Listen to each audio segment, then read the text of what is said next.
Welcome back. This is Earl Samm. Don't forget that my job here is to simplify mathematics for you so that you can use it confidently. Now we want to solve this problem that says if n combination 3 equals to n combination 5, find n combination 4. Yeah, so I'm going to solve it the way it solve it. To show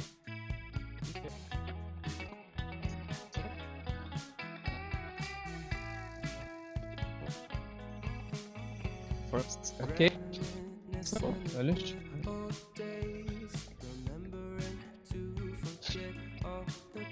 The question is n combination 3 equals to n combination 5.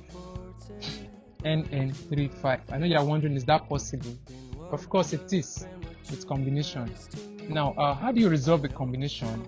Normal n combination r is given as n factorial over n minus r factorial r factorial. So this is the standard. Yeah, for combination, so let's apply it here. Remember, we're following the standard route. So n factorial all over n minus 3 factorial 3 factorial. That's how we resolve this. Equal to, for this it is n factorial over n minus 5 factorial 5 factorial. Okay, now remember that n factorial is resolved as n multiplied by n minus 1 multiplied by n minus 2. You keep going down till you get to 1. Now if you do not get to 1, you have to end with a factorial. For example, 5 factorial is 5 multiplied by 4 multiplied by 3 factorial. So you can choose to stop at 3 factorial, or you choose to get to 1. That's for 5 factorial. So depending on what you are solving, that's how you work with them. So don't forget that you are subtracting 1 from the n, the original n, you are subtracting 1 from it. Okay, in this case, n and n minus 3. We can subtract 1 from n until we get n minus 3. Okay, so this can be written as n multiplied by n minus 1, so that's the next thing, multiplied by n minus 2, multiplied by n minus 3 factorial. Remember, we have not gotten to 1, so we're going to end with a factorial. All over what we have as numerator, or sorry, denominator, is n minus 3 factorial multiplied by 3 factorial. So that's our left hand side. Let's do the same for the right hand side. So n factorial will be n multiplied by n minus 1, n minus 2, n minus 3, n minus 4, n minus 5 factorial. Now why did we get to 5? Because we have an n minus 5 here that we can cancel out the factorials. Okay, so all over here we have n minus 5 factorial multiplied by 5 factorial. Okay, so obviously this can cancel this and this can cancel this. So our factorials are out of the n's. Okay, we can also cross multiply from here. Let me bring this one to multiply this. So we have 3 factorial now multiplied by n minus 1, n minus 2, n minus 3, n minus 4. So n minus 1, 2, 3, 4. So all of that comes here. Multiplying this 3 factorial equal to, now this one multiplies this 5. So we'll have 5 factorial multiplied by n multiplied by n minus 1 by n minus 2. Okay, so this to this. Now obviously we can divide both sides by n because we have it in both sides. We can divide both sides by n minus 1. We can divide both sides by n minus 2. So what we have here is 3 factorial multiplied by n minus 3, yeah, n minus 4 equal to, this 5 factorial is 5 multiplied by 4 multiplied by 3 factorial. Get it? Okay, I think that's all here. So we can also divide both sides by 3 factorial again, so that n minus 3 multiplied by n minus 4 equal to 20. Okay, Now we can choose to expand this bracket, bring our 20 in, get a quadratic equation and solve. But I think a faster way to do that will be to think of this 20, since we have two factors here and the difference between both is 1. We can look for factors of 20 whose difference is just 1, so we'll have equality and then we can find our n. Okay, what am I trying to say? Watch. 20 is 1 multiplied by 20, the difference is not 1. 2 multiplied by 10, the difference is not 1. 5 multiplied by 4, the difference is 1. So what value of n will make this a 5? What value of n will make this a 4? So n is going to be 8, because 8 multiplied by 3 is 5, and 8 multiplied by 4 is 4, and 5 multiplied by 4 is 20. So our n is simply 8.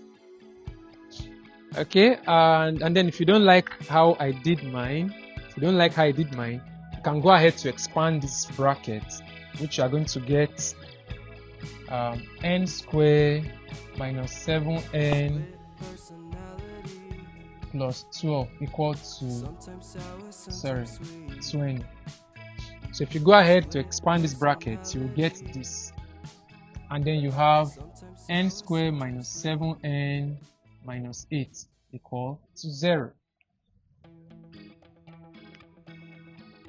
Yes, that's 12 minus 20, that's minus 8.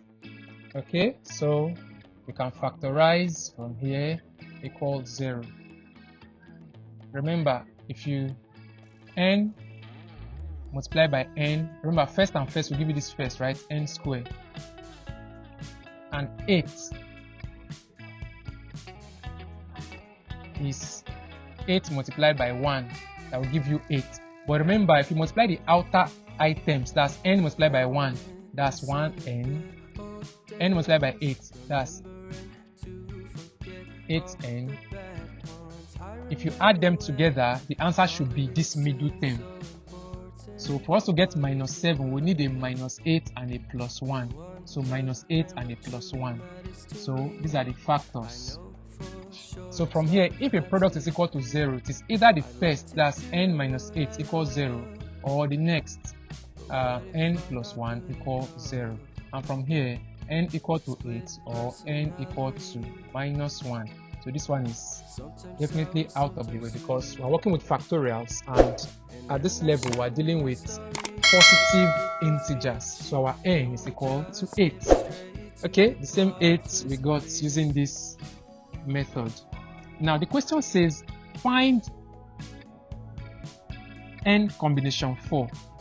So n combination 4 will be equal to 8 combination 4, which is what? 8 factorial all over 8 minus 4 factorial 4 factorial, and that's equal to 8, 7, 6, 5, 4 factorial over this 8 minus 4, that's a 4 factorial, multiplied by this 4 factorial is 4, 3, 2, 1. Okay, so this cancels this. 4 multiplied by 2 is 8, that cancels this 8. 3 here, 1, 3 and 6 is 2. 2 multiplied by 7 multiplied by 2 is 14. 14 multiplied by 5, that's 70. So our answer is simply 70. Now if you have not subscribed to this channel, kindly subscribe now. Okay, so we're not done. I want to show you a one-liner solution. Now let me explain the identity that we are going to use. If you watch, this is n and n, then separate r's. Okay, so let's learn this identity. Sorry, I, D, E, N, T, I, T, Y. This identity says that if n combination r equals to n combination k, watch, same n, r and k different. As if you have a case like this, it means that it's either r equal to k or r plus k equal to n. So these are the only two ways you're going to get an equation like this. Now obviously our r is 3, our k is 5, so they are not the same. So since r equal to k is out of the way, then r plus k equal to n. So our r 3 plus k 5 equal to 8. So our n is equal to 8. So we didn't need to go through all this drama to get our n as 8. And then our question says n combination 4. So n combination 4 equals to 8 combination 4. And this 8 combination 4 is what we just solved here to get 70. So store this identity in your memory. It's going to save you a lot of time in the exam. So I remain Samm. Kindly subscribe to this channel to keep getting interesting solutions to mathematical problems.